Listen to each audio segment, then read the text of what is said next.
பக்தி அது ஓரொருத்தரை ஓரொரு மாதிரி படுத்தும். சில பேரை மயக்கத்திலேயே வைத்திருக்கும், சில பேரை தூக்கம் இல்லாமல் படுத்தும், சில பேர் பித்து பிடித்தார் போலே சுற்றி கொண்டிருப்பார்கள். இப்போ வெளியில் இருக்கிறவா தூக்கம் வராமல் தவிக்கிறவர்கள், உள்ளே இருக்கிறவா அவர்கள் மயக்கத்திலே இருக்கிறவர்கள். அதனால தான் இங்கே எழுப்ப வேண்டியது முக்கியமாகிறது. இன்றைக்கு எழுப்பப்படுகிற பெண் பிள்ளை பகவத் பாகவத வைபவம் அறிந்தவள். அதாவது இறை அனுபவத்தினுடைய ஏற்றம், இறை அனுபவத்திற்கு அடியவர்கள் இன்றியமையாதவர்கள் என்கிற பேருண்மை தெரிந்தவள். ஆனாலும் அதனை மறந்து கிடப்பாள் ஒருத்தி என்று காட்டுகிறார்கள்.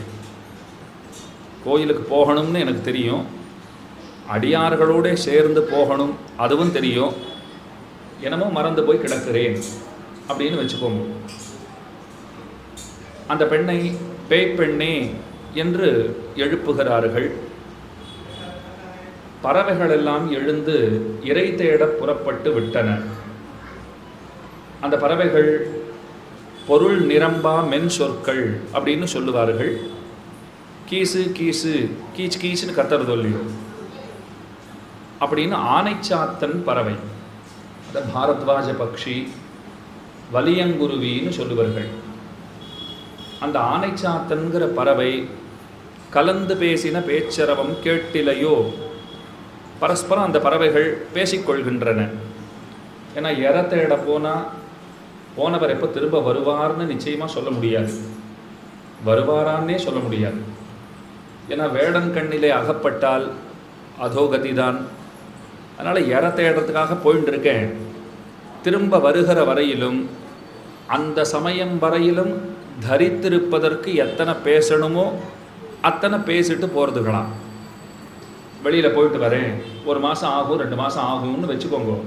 அப்போ கொஞ்சம் குழந்தைகளோட நேரத்தை செலவிடுறோம், மனைவி மக்களோட நேரத்தை செலவிட்டுட்டு ஏன்னா திரும்ப பார்க்குறதுக்கு 2 மாதம் ஆகும் அப்படின்னு சொல்லிட்டு போகிறோம் இல்லையோ. அந்த மாதிரி பறவைகள், இறை தேடப் போகிற பறவைகள் பரஸ்பரம் பேசிட்டு கிளம்புகின்றன. ஆனைச்சாத்தன் குருவி அது பரஸ்பரம் பேசுறது, கலந்து பேசின பேச்சரவம் கேட்டிலையோ.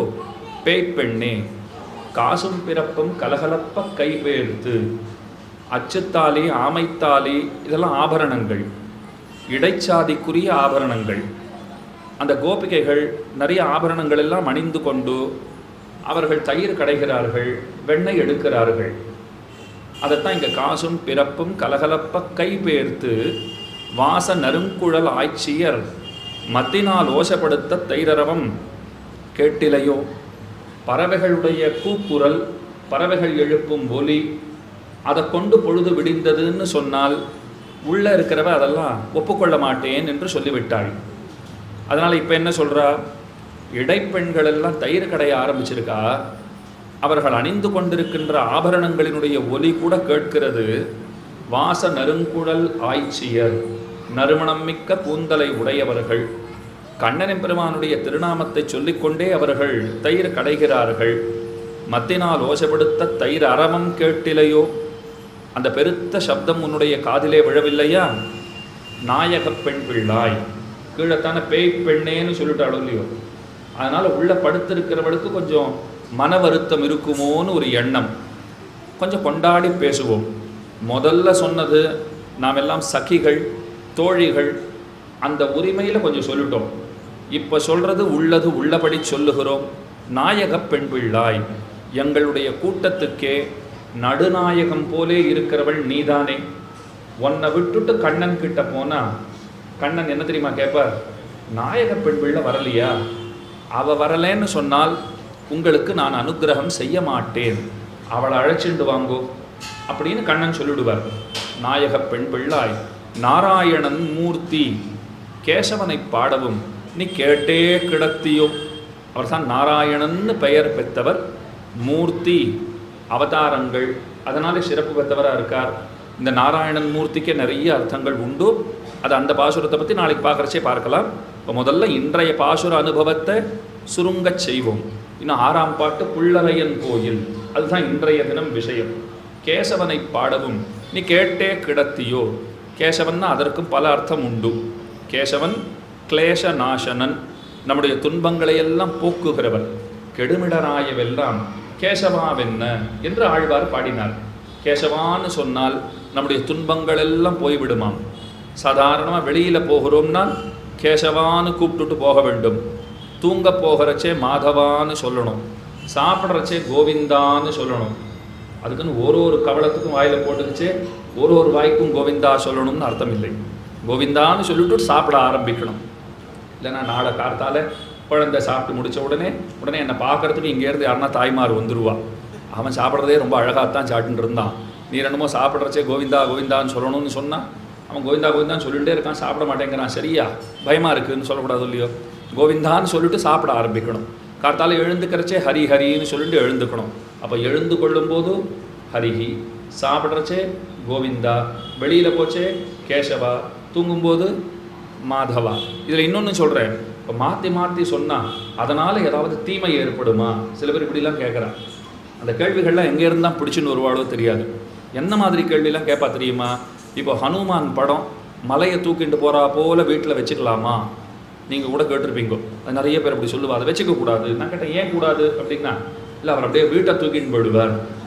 ஏன் ஹனுமாருக்கு வேறு வேலையே கிடையாதா? உங்கள் வீட்டை தூக்கின்னு போகிறதுக்கு தான் அவர் இருக்காரா?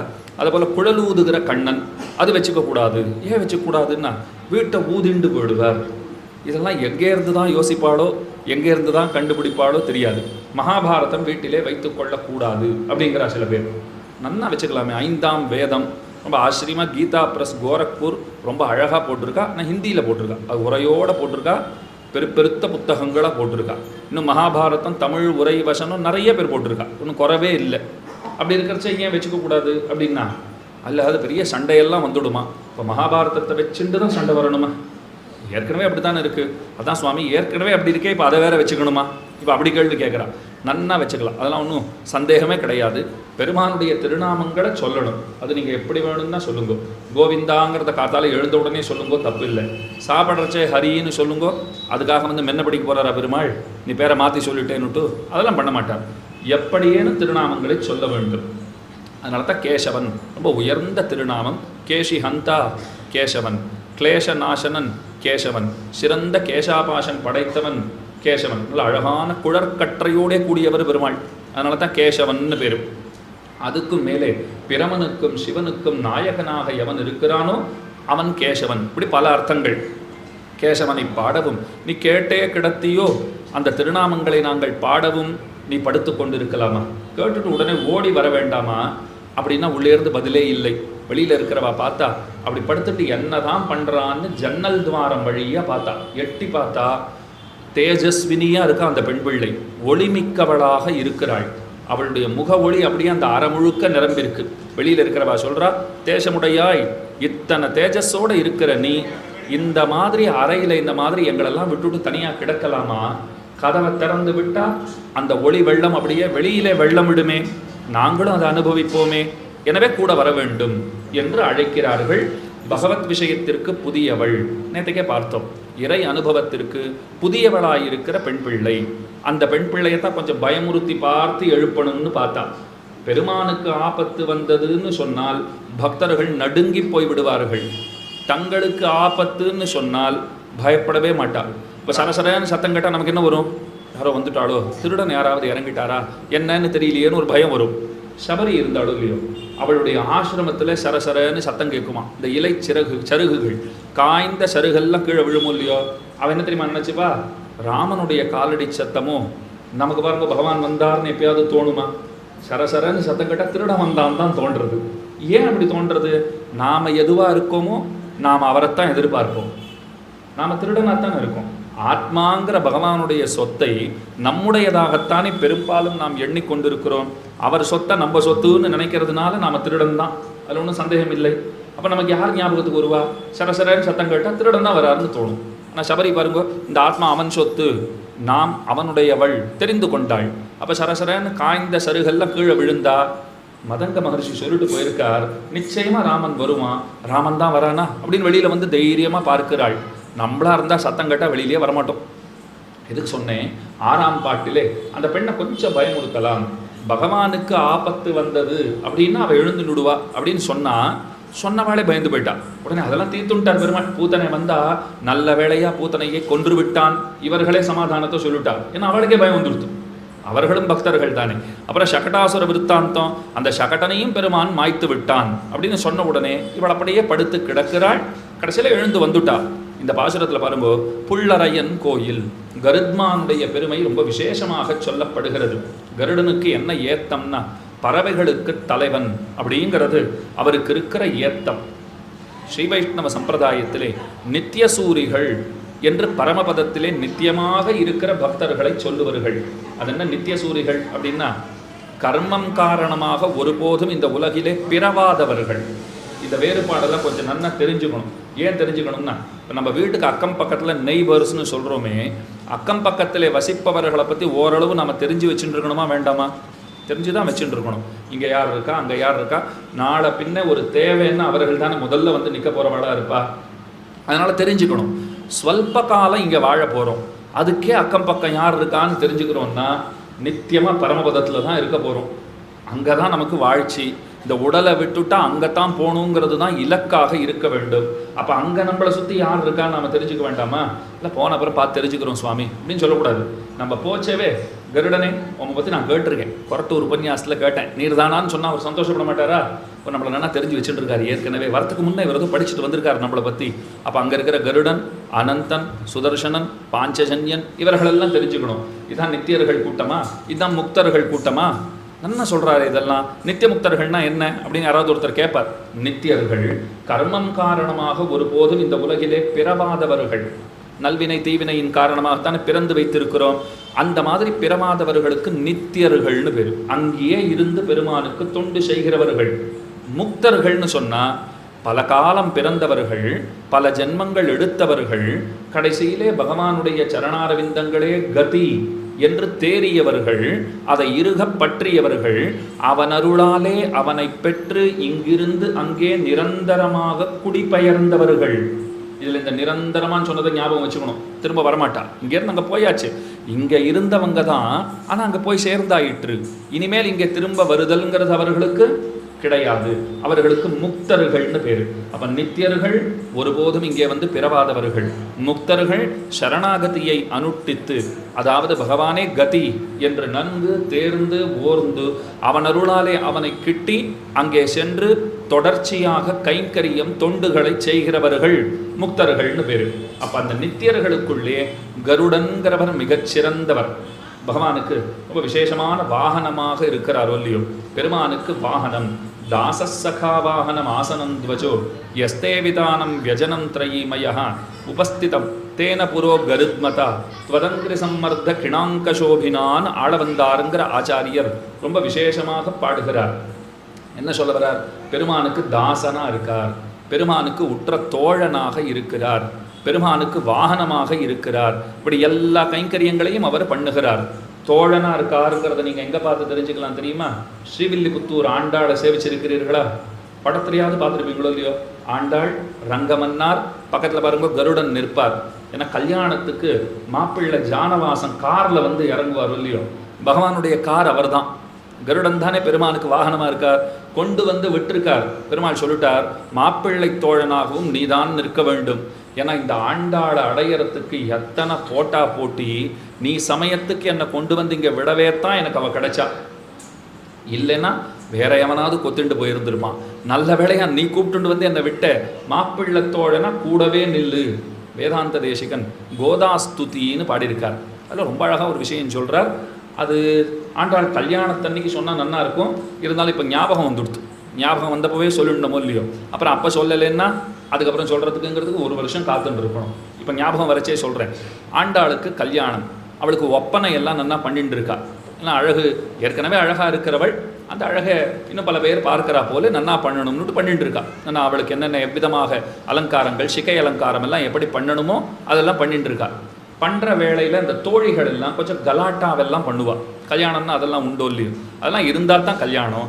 மணப்பெண்ணை பார்த்து என்ன சொல்லுவா, ஒரு நாளைக்கு உனக்கு கல்யாணம் ஆயிடுத்துன்னு சொன்னால் எங்களெல்லாம் மறந்து போயிட போகிற, வீட்டுக்காரர் முகத்தையே பார்த்துட்டு இருக்காத, அப்பப்போ எங்களையும் கொஞ்சம் நினச்சிக்கோ, கூட பழகினவாளோடையும் அப்பப்போ பேசு, இதெல்லாம் சொல்லுவாளோ இல்லையோ. அவள் எங்கம்மா பேச போகிறா, அவரோட போயிட்டான்னா நம்மளையெல்லாம் அப்படியே மறந்துடுவா. எல்லாத்துக்கும் ஆண்டாள் சிரிச்சுட்டு இருக்கா. அப்போ ஒரு தோழி அழகாக சொன்னாலாம், போய் இந்த மாப்பிள்ளை தான் கிடைச்சானா உனக்கு அப்படின்னு கேட்டாளாம். ஆண்டாள் இருக்கா பாருங்க, யாரோ ஒருத்தர் முகப்பூச்சி இப்படி அப்படிமா பூச்சின்னு இருக்காளே, அதை விட்டுட்டு அப்படி திரும்பி பார்த்தாலாம். ஏன் அவருக்கு என்ன குறைப்போ, எதுக்கு இப்படி சொல்கிறா, இவன் தான் கிடைச்சானா, இருக்கிறதுலையே ஒரு பெரிய கிழப்பயல், அந்த கிழட்டு பயலோட தான் நீ கல்யாணம் பண்ணிக்கணுமான்னு கேட்டா. ஆண்டாள் கேட்டா, ஏன் எனக்கு வரப்போகிற மாப்பிள்ளை அப்படி சொல்கிறீங்கோ, அழகிய மணவாளனுக்கு என்ன குறை? முதல்ல கிண்டல் பண்ணாளே, அவள் சொல்கிறா, பேர் அழகிய மணவாளன் தான் நல்லா வசதியாக தான் இருக்குது, ஜாதகமே இல்லை அவருக்கு. அத்தனை புராண புருஷர், ரொம்ப பழையவர், அவருக்கு ஜாதகம் உண்டான்னு பாருங்க. பெருமானுடைய ஜாதகத்தை கொண்டு வந்து காட்ட முடியுமா? பரமாத்மாவுக்கு ஜாதகம் அப்படின்றது காட்ட முடியாது. அவர் என்ன டேட் ஆஃப் பர்த் ஆதார் கார்டெல்லாம் வாங்கி வச்சிருக்கார். அவர் எப்போ பிறந்தார்னா பிறவி இருந்தால் தானே பிறந்தாருங்கிறத சொல்கிறதுக்கு. அப்போ இருக்கிறதுக்குள்ளேயே வயதானவர், புராண புருஷர். இப்போ நம்ம தர்மத்துக்கு சனாதன தர்மம் சனாதன தர்மம்னு சொல்கிறோமே, சனாதனம்னா பழமையானது புராதனமானதுன்னு அர்த்தம். பெருமானுக்கே சனாதனன்னு பேர். கிருஷ்ணம் தர்மம் சனாதனம்னு சொல்லுவார்கள். ஏன் அவருக்கு சனாதனம்னு பேர்? உள்ளதுக்குள்ளே அவர் தான் பழமையானவர். அப்போ இருக்கிறதுக்குள்ளேயே வயதானவர் கிழவர் அவர் தான் தெரியுறதா. அவாவா பார்த்து பார்த்து 6 மாதம்தான் வித்தியாசம் இருக்கணும், 1 வயசு தான் வித்தியாசம் இருக்கணும், இல்லை 4 வயசு சின்னவராக இருக்கணும், இப்படின்லாம் பெண்கள் சொல்கிறா. இன்றைக்கி அப்படி தான் இருக்குது உலகம். ஒன்று 6 மாதம் 1 வருஷம் பெரியவராக இருந்தால் தேவலாம், இல்லை எங்களை விட 4-5 வயசு சின்னவராக இருந்தால் தேவலாம், நாங்கள் பண்ணிக்கிறோங்கிறா. காலம் அப்படி மாறி போச்சு இப்போ. ஆனால் அங்கே பாருங்கோ, இருக்கிறதுலே வயசானவரை பண்ணிக்கிறியே அப்படின்னு ஒருத்தி சொன்னான். பக்கத்தில் இருந்த தோழி இருக்கா பாருங்கோ, அவள் இதுலேருந்து ஒரு பாயிண்ட்டை பிடிச்சுட்டா. இது நன்னா இருக்குது கிண்டல் பண்ணுறது, நாம்ளும் ஒரு கிண்டலை பண்ணுவோம் அப்படின்னு தீர்மானம் பண்ணிட்டு, சாதாரணமாக கல்யாணம் பண்ணிட்டு போனால் மாமனார் ரகத்திலேருந்து நன்னா சீரசனத்தை எல்லாம் கொடுத்து அனுப்புவா. ரொம்ப வசதியான படுக்கை தலையணையெல்லாம் வாங்கி அனுப்புவா. அதில் தான் சுகமாக அவர்கள் உறங்க வேண்டும் அப்படின்னு நல்ல படுக்கையெல்லாம் வாங்கி கொடுத்து அனுப்புவாளோ இல்லையோ. பகவான் சொல்லிட்டாராம், எனக்கு படுக்க வேண்டியதில்லைன்னாராம். கல்யாணம் பண்ணி கொடுக்குறச்சேவே எனக்கு படுக்க வேண்டியதில்லை, ஏன்னா நான் வழக்கமாக ஒரு படுக்கை வச்சுருக்கேன், அதில் படுத்துண்டா தான் எனக்கு தூக்கம் வரும் அப்படின்னு சொல்லிட்டார். சரி, ஏதோ ரொம்ப வசதியாக கர்லான் மாதிரி ஏதோ வாங்கி வச்சுருக்காரு போல் இருக்கு, அவர் ரொம்ப விசேஷமான படுக்கையாக இருக்கும் அப்படின்னு நினச்சிண்டா, அவராக உசுன்னு விஷத்தை கக்கிற பாம்பை காட்டின்னு இருக்கார். இதில் படுத்துண்டா தான் தூக்கமாக அவர் தொட்டு பார், படுத்துட்டு பாரு அவ்வளோ இதமாக இருக்குங்கிறார். எப்படி அதில் எங்கேயாவது போய் தூங்குறதுங்கிறது முடியுமா? ஆண்டாளுக்கு பாவம் ஒத்துண்டு தான் ஆணும், இந்த மாப்பிள்ளை வேணும்னு ஒத்துண்டுட்டேன், இதுக்கு மேலே மாற்ற முடியாது, அவர் காட்டுற படுக்கையில் படுத்துக்க வேண்டியது தான், வேறு என்ன செய்யுது, அதுதான் உட்காந்துக்கணும். அவர் சாப்பாடு சொல் கையில் கொண்டு வந்து கொடுத்தா நான் இதில் உட்காந்துன்னு தான் சாப்பிடுவேங்கிறார், தூக்கமும் இதிலேயே தாங்கிறார். அப்போ எல்லாமும் ஆதிசேஷன் தான் படுக்கை. முதல்ல வயதான மாப்பிள்ளை, அடுத்தது படுக்கையும் 5 அலை அரவம், அதுதான் இங்கே படுக்கையாக இருக்குது. இன்னொருத்தி சொன்னால், சாதாரணமாக எந்த பெண்ணுக்குமே தன்னுடைய கணவனோட ஒரு லாங் டிரைவ் போகிறதுனா பிடிக்குமா? ஆனால் அதெல்லாம் பெரும்பாலும் யாரும் விரும்புறதில்லை, ஏன்னா வீட்டில் சண்டை போடுறதே போகிறோம். இப்போ லாங் டிரைவ் போகிறச்சே வேறு புதுசாக ஏதாவது பிரச்சனை வந்து சண்டை வந்துடுறது, அதுங்களாம் போகவே வேண்டாம் அப்படின்னு விடுவா. ஏன்னா ஒரு தடவை போய் அனுபவப்பட்டிருப்பா. அந்த லாங் டிரைவ் அந்த நாளில் எப்படி போவா, கை கோத்துண்டு போகிறது, இல்லை ஒரு வாகனம் இருந்தால் மெதுவாக மாட்டு வண்டியை மெதுவாக ஓட்ட சொல்லிட்டு போகிறது. இப்போ கார் எடுத்துன்னு போனால் கூட என்ன சொல்ல, கொஞ்சம் பொறுமையாக தான் ஓட்டுங்களேன், அப்படியே பேசிகிட்டே எங்கேயாவது போகலாம். இலக்கில்லாத பயணம், எங்கே போகிறோம்லாம் தெரியவே வேண்டாம், ஏதோ ஒரு இடத்துக்கு அப்படியே போயிட்டு சுற்றிட்டு வரலாம், அப்படி ஜாலியாக போயிட்டு வரலாமே அப்படின்னு கூப்பிட்றா போல் போயிட்டு வருவா. ஒருத்தி சொன்னால், ஆண்டாளுக்கு அந்த பாக்கியம் இல்லைன்னா. ஏன்னு கேட்டால், ஆண்டாள் நீங்கள் 2 பேர் போகிறதுக்கு வாகனம் உங்கள் ஆத்துக்கார் வச்சுட்டு இருக்கார், ஒன்றும் வாகனம் இல்லாத இல்லை. அந்த வாகனம் எப்படின்னா, ஏறி உக்காந்தா இப்படிங்கிறதுக்குள்ளே எங்கே போகணுமோ அங்கே கொண்டு போய் விட்டுடும். ஏறினதும் தெரியாது, உக்காந்ததும் தெரியாது, இறங்கினதும் தெரியாது. என்னத்தை மூஞ்சிக்கு மூஞ்சி பார்த்து பேசுறது, சடக்கென கொண்டு போய் விட்டுடும். ஏதோ அவரோட பரஸ்பரம் மூஞ்சி பார்த்துட்டே கொஞ்சம் தூரம் அப்படியே போனோமாங்கிறது கிடையாது. ஏன்னா சீக்கிரமாக கொண்டு போய் சேர்க்கிற வாகனமாக இருக்கிறார். அப்போ எந்த வகையிலே பார்த்தாலும் ஆண்டாளுக்கு நட்டம்தான்னு சொல்லி முடிச்சுட்டார். ஆனால் இது 3 தேறுகிற விஷயம் என்னன்னா, ஆண்டாளை போல பாக்கியசாலி இல்லைங்கிறது தான். ஏன்னா சாட்சாத்து பரமாத்மாவையே கரம் பிடித்திருக்கிறாள். அவர் வயசானவருங்கிறது வாஸ்தவம் தான். ஆனால் வயசானவராக ஒருபோதும் தெரிய மாட்டார். நித்திய யுவான்னு வேதம் அவரை கொண்டாடுறது. எப்போதும் அவர் யுவாவாகத்தான், ஒரு இளைஞனாகத்தான் காட்சி அளிக்கிறார். இளைஞன்னு சொன்னால் அந்த இளைஞனாவதற்கு முந்தின பருவம்னு ஒன்று இருக்கும் இல்லையோ, ஒரு பாலகனாக இருக்கார், அப்புறம் இளைஞனாகிறார். அந்த இரண்டத்துக்கும் இடைப்பட்ட நிலையில தான் எப்பவுமே இருப்பாராம். நித்திய யுவாவாக இருக்கிறவர், வயசே ஆகாதவருக்கு. இந்த வருஷம் 25 வயசு பிள்ளையை போல தெரிஞ்சாருன்னா அடுத்த வருஷம் 24 வயசு பிள்ளையை போல தெரிவார். இங்கே நம்ம நிலைமை எப்படி இருக்குது? இந்த வருஷம் 25 வயசு பிள்ளையை போல் தெரிஞ்சோன்னா அடுத்த வருஷம் இப்போ என்ன 38 ஆறுதா அப்படிங்கிறா. என்ன சுவாமி போன வருஷம் தான் 25னா 26 தானே ஆகணும் அப்படின்னு. இல்லை பார்த்தா அப்படி தெரிஞ்சுது சுவாமி, அதனால் கேட்டேன், ஒன்றும் தப்பாக நினச்சிக்க வேண்டாம். கேட்டாச்சு, இதுக்கு மேலே தப்பாக நினச்சிண்டா என்ன இல்லைன்னா என்ன. அவர் நித்திய யுவாவாக தெரிகிறார் பெருமாள், எப்போதும் யுவாவாக இருக்கிறவர். அடுத்தது ஆதிசேஷனாகிற படுக்கையிலே கிடக்கிறவர், அது பெரிய ஏத்தம் பெருமானுக்கு. கருட கமனத்துவம், வேதாத்மா விஹகேஸ்வரஹான்னுட்டு ஆள் வந்தார், ரொம்ப அருமையாக கொண்டாடுறார். காஞ்சிபுரம்னு சொன்னாலே வரதராஜ பெருமாளுடைய வையங்கண்ட வைகாசி திருநாள், அதற்கு ரொம்ப ஏத்தம். வைகாசி மாதம் பிரம்மோற்சவத்துக்கு அத்தனை ஏத்தம். அந்த பிரம்மோற்சவத்திலே 3ஆம் திருநாள் கருட சேவை உற்சவம்னு அனுஷ்டிக்கப்படுகிறது. அன்னைக்கு அத்தனை கொள்ளமாளா வின்ப வெள்ளம்னு சொல்லுமா போலே அத்தனை ஆனந்தத்தோடே பக்தர்கள் அங்கே குழுமி இருப்பார்கள். பெரும் கூட்டம் இருக்கும். சரியா 3:30க்கெல்லாம் பெருமாள் தயாராகிடுவார். வாகன மண்டபத்தில் அத்தனை பேருக்கும் சேவை சாதிப்பார், தரிசனம் கொடுப்பார். அப்புறம் புறப்பாடாறுது பார்த்தா கருடனுடைய 2 கைகளிலும் 2 திருக்கைகளிலும் தன்னுடைய திருவடிகளை பொருத்தி வைத்து கொண்டு ரொம்ப ஆச்சரியமாக பெருமாள் புறப்பட்டு வருவார். அன்றைக்கி ஒரு தொப்பாகாரம்னு சாத்தின்னு இருப்பார், ஒரு கிரீட்டம் சாத்திக்கிறார் பாருங்க. வருடத்தில் ஒரு நாள் தான் அதை எடுப்பார். கருடன் மேலே அவர் ஆரோகணித்து வருகிற அந்த தருணத்திலே ரொம்ப ஆச்சரியமாக அந்த கிரீடத்தை பெருமானுக்கு சாற்றி இருப்பார்கள்.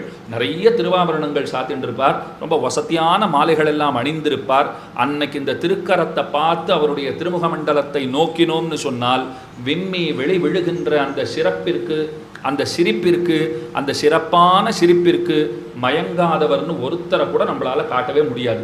அத்தனை அழகாக பெருமாள் வெளியில் வரார். அப்போ தான் ரொம்ப ஆச்சரியமான ஒரு வைபவத்தை நாம் நினச்சிக்கணும். தொட்டையாச்சாரியர் சேவைன்னு ஒன்று உண்டு. முதல்ல ஆழ்வார் பிராகாரம் பெருமாள் சுற்றி வந்துடுவார். ஏன்னா கருட சேவையே யாருக்காகன்னா ஆழ்வாருக்காகத்தான்னுட்டார் பெருமாள். அவருக்கு ஆழ்வாரைத்தான் ரொம்ப ரொம்ப பிடிக்கும். நம்ம ஆழ்வார் பகவானுடைய அருமையான பக்தர், பெருமானுடைய ஆத்ம சமர்னு சொல்ல தகுந்தவர். பெருமானுக்கு ஆத்மா யாருன்னா ஆழ்வார் தான் விடுவார். எனக்கு எல்லாமே ஆழ்வார் தான் அப்படின்னு சொல்லக்கூடிய இயல்பினன் பகவான். அந்த ஆழ்வாருக்கு தரிசனம் கொடுக்கணும்னுட்டு தான் கருட வாகனத்திலே பெருமானுடைய புறப்பாடு. அருளாழி அம்மானை கண்டக்கால் இது சொல்லி அழகா பாடுறார். அருளாழி வரிவண்டே, பெருமானை சேவிக்கணும்னு எனக்கு ஆசையா இருக்கு அப்படின்னுட்டு ஆழ்வார் ஏங்குகிறார். அந்த பகவானை தரிசிக்க வேண்டும்னு ஆசையா இருக்கு. அவர் புள்ளேறி வருவாரே, கருடன் மீது ஆரோகணித்து அவர் வர வேண்டும், அவரை நான் கண்ணார காண வேண்டும் என்று ஆழ்வார் பாடியிருக்கிறார். ஆசைப்பட்டுட்டாரோ இல்லையோ, அதை கொடுக்கணும்னுட்டு தான் இப்போ கருட வாகனத்தில் புறப்பாடு. அப்புறம் கோபுரவாசலுக்கு வந்தார்னு சொன்னால் தொட்டையாச்சாரியர் சேவை அப்படின்னு ஒரு சேவை நடைபெறும். ஒரு தரிசனம். அது என்ன தரிசனம்னா, பெருமாளுடைய தரிசனம் ஆகாத பெருமாளை மறைச்சுடுவா, அதுதான் தரிசனம். இதுனா இப்போ தரிசனத்துக்கே அர்த்தம் வேற மாதிரி இருக்கே. தரிசனம்னா கண்காண அவரை பார்த்தா தான் தரிசனம். ஆனால் அங்கே தரிசனம் தொட்டையாச்சாரியர் தரிசனம்னா பெருமாளை சேவையாலேயே, அதுதான் தொட்டையாச்சாரிய தரிசனம். தரிசனம் அவருக்கு, தொட்டையாச்சாரியருங்கிற ஆச்சாரியருக்கு இப்போ பெருமான் தரிசனம் சாதித்து கொண்டிருக்கிறார், தந்து கொண்டிருக்கிறார். அது என்ன நிகழ்ச்சி? பிரதி வருடமும் தொட்டையாச்சாரிய சுவாமி காஞ்சிபுரத்துக்கு வருவர்.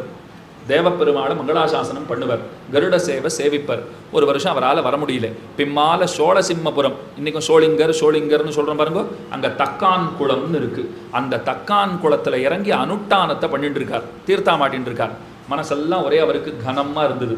வருஷம் போவேன், என்னமோ பைத்தியகாரத்தமிழ்கிட்ட இந்த வருஷம் போகலை. கவலைப்பட்டார் பாருங்க. ஏன் கவலைப்படுற, தோனா வந்துட்டேன்னு பெருமாள் அங்கே வந்துட்டார். கருட சேவையோடு அவருக்கு அங்கே காட்சி கொடுத்திருக்கிறார்.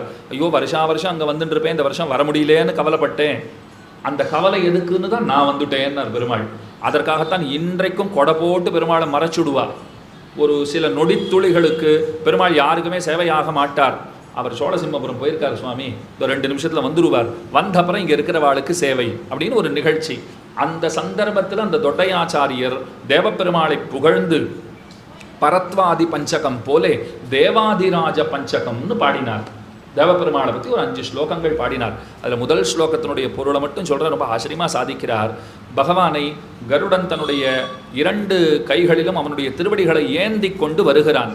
அதை அவர் பார்த்தார். பார்த்துட்டு நமக்கு சொல்கிறார், நீங்கள்லாம் ஒரு விஷயத்தை புரிஞ்சுக்கலையான்னு கேட்டார். நான் கேட்டேன், என்ன புரிஞ்சுக்கணும்? சொன்னால் எனக்கு சொன்னாலே புரியாது, சொல்கிறதுக்கு முன்னையே இதை புரிஞ்சுக்கலையான்னு கேட்டால் நாங்கள் என்ன சொல்கிறது? சொல்கிறேன் அப்படின்னார். சரி சொல்லுங்கோ, நீங்களெல்லாம் யாரை பிடிச்சிக்கணும்னு உங்களுக்கு தெரியுமா அப்படின்னு கேட்டார். எங்கள் அப்பாவை பிடிச்சின்னு இருக்கேன், அம்மாவை பிடிச்சின்னு இருக்கேன், ஆம்படையான்னு ஒருத்தி வந்தால் அவள் என்ன பிடிச்சின்னு இருக்கா, பசங்களை எங்கள் 2 பேரையும் பிடிச்சின்னு இருக்கு, இப்படி தான் வாழ்க்கை ஓடின்னு இருக்கு அப்படின்னேன். இவர்களெல்லாம் பிடிச்சிருந்தாலும் விட்டுத்தான் ஆக வேண்டும். அதனால் பிடிச்சிருந்தாலும் விட்டாலும் ஒன்றும் பெரிய வேறுபாடு கிடையாது. எவனொருத்தனை பிடித்து கொண்டால் என்றைக்கும் நம்மை கைவிடாதிருப்பானோ அவனை பிடித்து கொள்ள வேண்டும். அது தெரிஞ்சுண்டியான்னு கேட்டார். அது யாருன்னு சொன்னால் பிடிச்சிக்கிறதுக்கு பார்க்குறேன். இன்னொன்று, நாம் பிடிக்கணும்னு நினச்சிட்டு போனால் அவரை பிடிக்கவும் முடியாதுன்னு விட்டார். அவராக நம்மளை பிடிச்சு கொள்ளும் போது நாம் விலக்காமல் இருப்பது முக்கியம்னு விட்டார். இதுதான் நீங்கள் பகவான் பற்றி தெரிஞ்சுக்க வேண்டியது. நான் அவரை பிடிச்சிக்கணும் அப்படின்னு நினச்சி போயிட்டே இருந்தீங்களானால் நீங்கள் போக போக போக அவர் இன்னும் முன்னேறி போயிட்டே இருப்பார், முன்னேறி கொண்டு போயிட்டே இருப்பார். ஐயோ பிடிச்சிக்கணும்னு சொன்னீரே, இப்போ இப்படி தான் பிடிக்கிறது போயிட்டே இருக்கார் என்னால் நீங்கள் வெறுமை நின்று பாருங்கோ, அவரே வருவார், அவர் உங்களை பிடிச்சிப்பார். அப்போ நீங்கள் என்ன செய்யணும்னு கேட்டால், நாம் விலக்காமல் இருந்தால் போதும்னுட்டா. நீ என்னை பிடிக்காதே, நான் உன்னை பிடிச்சிக்கிறேன்னு சொல்லாதீங்கோ. நீ பிடிச்சுட்டு இருக்கியா, பிடிச்சிக்கோ. நீயே எங்கே கொண்டு போய் சேர்க்க வேண்டுமோ அங்கே கொண்டு போய் சேர்த்து விடு அப்படின்னு தான் அவரிடத்திலே சொல்ல வேண்டும். அப்போ பிடித்து கொள்ள தகுந்த திருவடிகளை உடையவன் எம்பெருமான். அந்த திருவடிகளைத்தான் நாம் பிடித்து கொள்ள வேண்டும். நமக்கு பிடிக்கிறதுக்கு அத்தனை சக்தி இருக்கான்னா இல்லை, நம்மாலே பிடிக்கவும் முடியாது. கருடன் என்ன பண்ணுறாராம், அந்த திருவடிகளை பிடித்து கொண்டு தனம் மதியம் தவ பாத பங்கஜம்னு ஆள வந்தார் பாடுறார். உண்மையிலேயே பெருத்த செல்வம் எதுன்னு சொன்னால் பகவானுடைய திருவடிகள் தான் பெருத்த செல்வம். அந்த செல்வம் நம்மிடத்திலே இருக்கிறதுன்னு சொன்னால் மற்றைய செல்வங்களினாலே யாது பயன்? அதனால் செல்வம்னாலே பகவான் தான், செல்வம்னு சொன்னாலே பகவத் கைங்கரியம் தாங்கிறத நாம் நன்றாக புரிந்து கொள்ள வேண்டும். கருடன் அந்த திருவடிகளை பிடிச்சின்னு வந்து நம்மக்கிட்ட தராராம். இந்தாங்கோ, உங்களால் தான் முடியல, நான் பிடிச்சி கொண்டு வந்திருக்கேன், கட்டியாக பிடிச்சிக்கோங்கன்னு காட்டுறாராம். அதனால தான் அவர் திருக்கைகளிலே பெருமானுடைய திருவடிகள் பொருந்தி இருக்கின்றன. உடனே நான் ஒரு கேள்வி கேட்டேன், சுவாமி பெரிய பெரிய அறிஞர்கள் சொன்னாலே நான் அவர்கள் பேச்சையே பெருசாக கேட்க மாட்டேன், போய் ஒரு பறவை சொல்லி கேட்க போகிறேன்னா, பறவை சொல்கிறதெல்லாம் கேட்டால் நான் நடப்பேன், என்ன நினச்சிட்டு இருக்கீர் அப்படின்னு கேட்டேன். ஐயோ இது சாதாரண பறவை கிடையாது, தெய்வப்புள் வேதாத்மா விஹகேஸ்வரஹா. ரொம்ப ஆச்சரியமாக சொல்கிறார். வேதாத்மா, வேதத்தினுடைய பல பகுதிகள் கருடனுடைய உறுப்புகளாக அமைந்திருக்கின்றன. வேதஸ்வரூபின்னு அவருக்கு பெயர். அவர் ஏதோ ஒரு சாதாரணமானவரை நினைக்காதீங்கோ, வேதஸ்வரூபி என்று அவருக்கு பெயர்.